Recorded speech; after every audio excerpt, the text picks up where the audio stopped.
Three words: love, honor, accept. You could you could put it on a banner. It's simple: love, honor, accept. It could be one of those big flags we put in front of the church. It's that simple, but it cost enough to require the cross.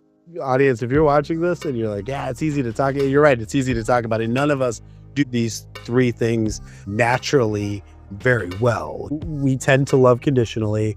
We tend to honor the people that make us look and feel good. We tend to accept the people who are like us, but that's not the gospel standard. That's just our human nature. This is the gospel standard, and that gospel standard is Jesus.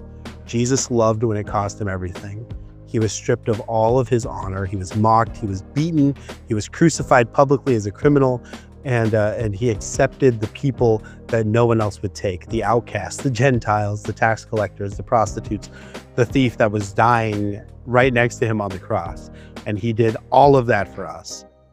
So we are people who, if we're 100% honest, we didn't love him back. We didn't honor him with our lives. We rejected his authority every time that it inconvenienced us. But God demonstrates his own love for us, that while we're still sinners, Christ died for us. And that's the gospel.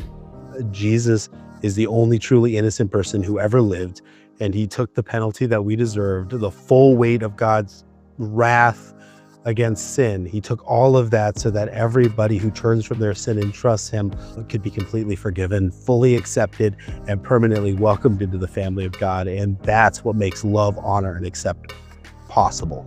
That's what makes it possible. Not your willpower, not your good intentions, but the Spirit of God living in people who have been transformed by the grace of God. So when you can know that you are fully loved by God, not because of your performance, but because of Christ's performance, because of what he did, then you can be free to love people who can give you nothing in return.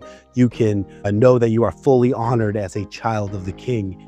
You don't need the credit. You can practice playing second fiddle with joy in your heart when you know that you're fully accepted by God, not because you got everything right, but because Jesus did everything right. Then you're free to receive people the way that they are and not the way that you wish they were.